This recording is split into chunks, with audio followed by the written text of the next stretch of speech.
Good day, everyone, and welcome to the Human Development Zone, brought to you by the Education Support Forum. It is Women's Month in South Africa, and tomorrow is going to be Women's Day, the 9th of August. It's the day that we celebrate our women, and today I am joined by Mr. Tinashe Mpasiri. How are you, sir? Well, it's good afternoon, and thank you so much for inviting me to the program. Yes, no, thank you. It's a pleasure to have you, sir. Thank you for taking time out to just share your insights and what's happening out there in terms of celebrating women. So it has always been said, women stand up for your rights. Women take your position at the table, but without the participation of men, it becomes a challenge. So as a man, what have you done in trying to also achieve equality and equity and getting women to be part of the economy? Well, that's a very interesting question that you posed there, particularly what I am doing as Mr. Tinashe Mpasiri in ensuring that women are also at the forefront of participating in economic activities. You find that I host a morning show on the 1873 FM, which is weekdays between 6 a.m. and 9 a.m. Central African time. And the main purpose of this show is actually to raise awareness and improve literacy on issues that matter, not only for men, but for each and every individual out there. Because what we seek to do at the end of the day through this radio platform, the 1873 FM, is to have open, frank and honest conversations that enable us as individuals to shape and define the character and personality of the future that we all want collectively. And it requires each and every individual to play their part. So as far as just advancing individuals for them to participate in economic activities, the show has been showcasing different individuals from different walks of life, be it men, be it women. You find that I've been hosting women in agriculture, I've been hosting women in construction, I've been hosting women in mining, hosting women in finance, so that they can also be able just to tell their story of how they've actually managed to move from the valley to the mountain top. In doing so, the girl child can also look up to them and be inspired, ignited, and also think and act outside the box, knowing that they can also do it if somebody else did it. Okay, so Mr. Mpasiri, if I was to make you the Minister of Women and Children, you know, that ministry most governments in Africa have such kind of a ministry where it's dedicated to women, children, and people with disabilities. Usually that's how it's configured. If I was to make you that minister, what would you do for women? From a policy, from a action, from mobilization, advocacy, what is it that you would do for women to make sure that this fight is won? If I were to be appointed as minister, I would become the most useless person. Okay, I'm listening.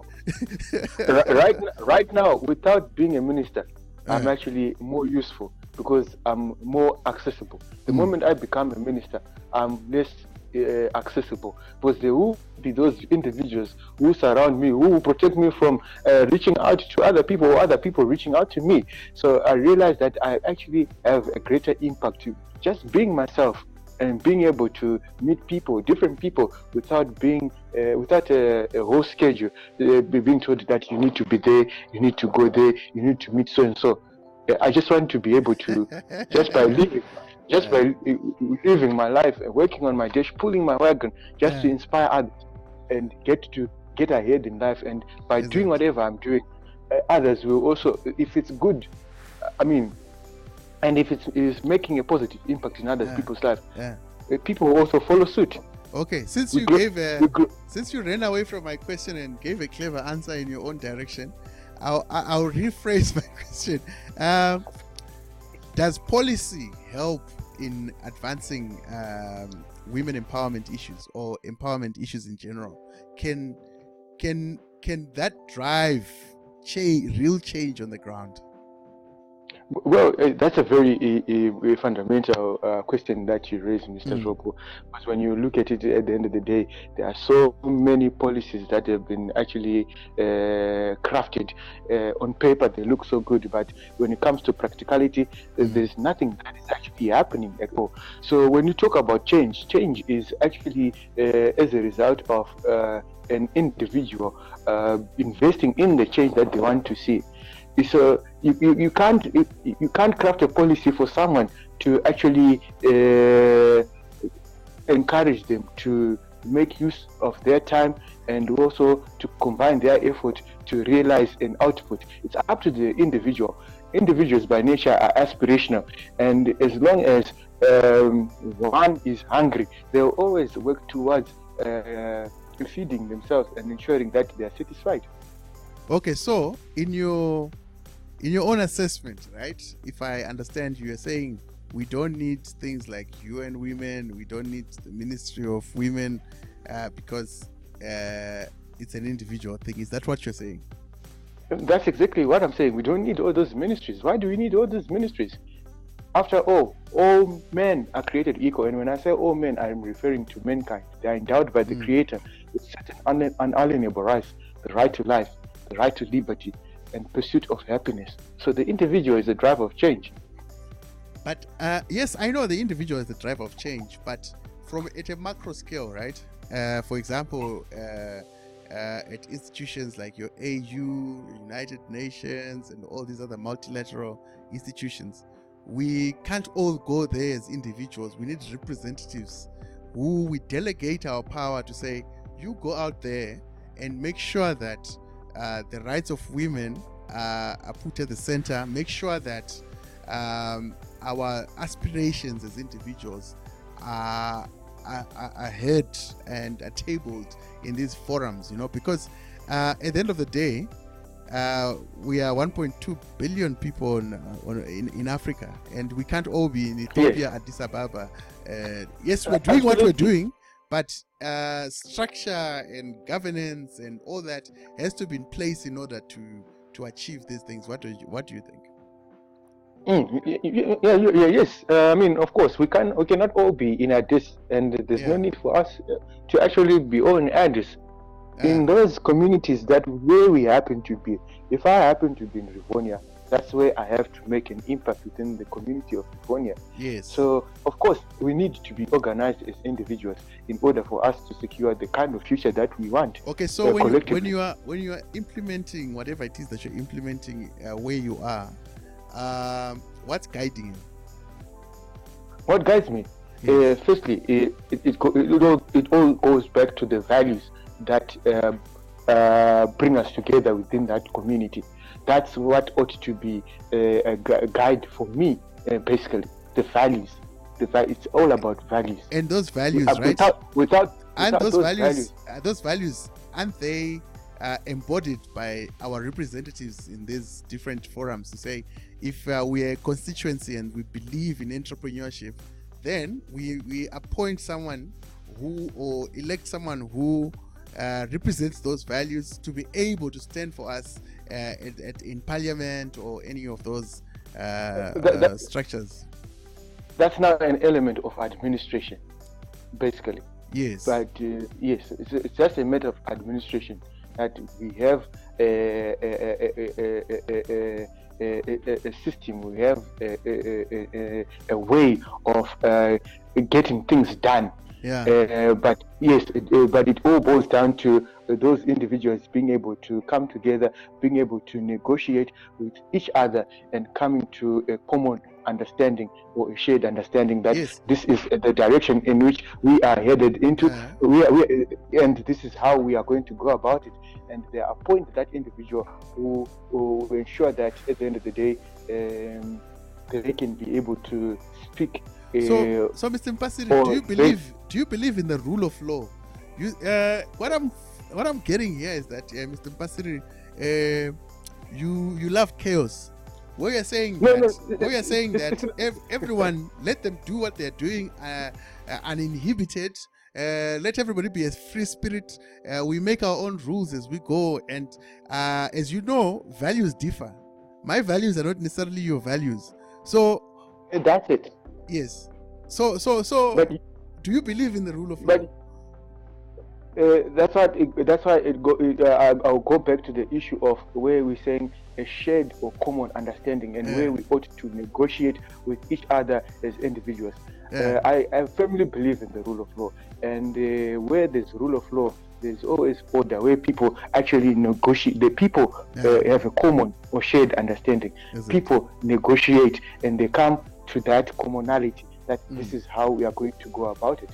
Okay, so if we, as humankind, we have realized that things like segregation according to race, according to gender, according to religious beliefs, is not desirable.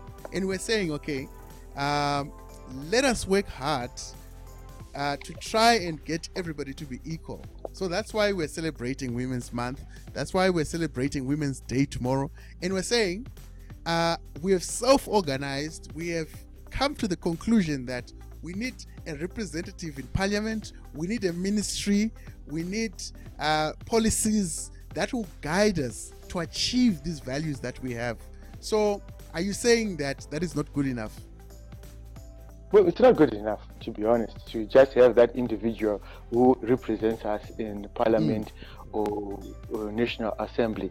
It also takes the effort of each and every individual to be an active citizen, to hold accountable that individual that we are going to elect to be in that office. But the appointment of the individual does not take away anything from the self-drive of individuals. Because if you're an active citizen, you keep being active, but you're guided by some order of some sort, you know? That's it. Yes.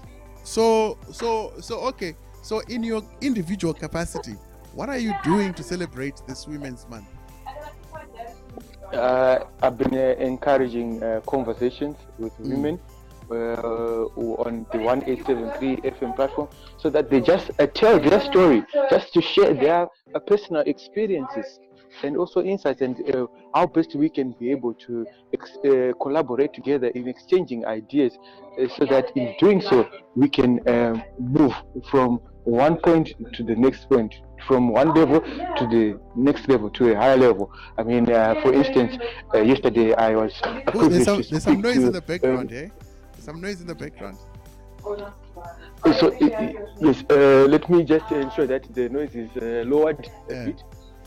So like yesterday, I was privileged to speak to one lady, her name being Miss Setu Pilane. She is a woman who happens to be in construction, and Setu has actually founded a network of Young Women's Network Forum, which brings together not only women, but also it's young women and young men from the ages of 16 to 40. So these are some of the things that I have been also in my individual capacity advancing, that let's get to speak to these women, let's get to showcase these women, let's get these women to tell their story to other individuals out there, so that others will know what they are doing, and also just to inspire others to also be the best in whatever they are doing. If I not some of the women that are part of this forum, for instance, one woman, she started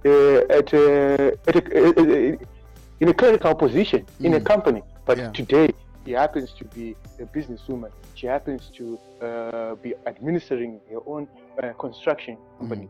So those are the kind of initiatives that have been driving my individual capacity. I get the sense that you and I want to see justice. You and I want to see equality of everybody. But I think where we differ is the configuration of society. To say society molds itself, but people left to their own fashion, there will be chaos. And chaos is undesirable. Imagine if we didn't have the 10 Commandments. Imagine how people will be wantonly killing each other. You know what I mean? So I think maybe the configuration of societies where we are missing each other to say, how do we get things going, you know? Well, as I mentioned earlier, I don't think we are actually speaking the same thing. Yes. But what I'm basically emphasizing is that at the end of the day, when you look at us as individuals, when we talk of all being created equal, having endowed with, the Creator having endowed us with the right to life, right to liberty, right to pursuit of happiness. What it basically means is that at the end of the day, if it is Tinashe, just be a Tinashe, I should also know that at the end of the day, I should not infringe the rights of the next individual. All right. So it's a matter of also encouraging individuals to be to self-govern themselves, knowing that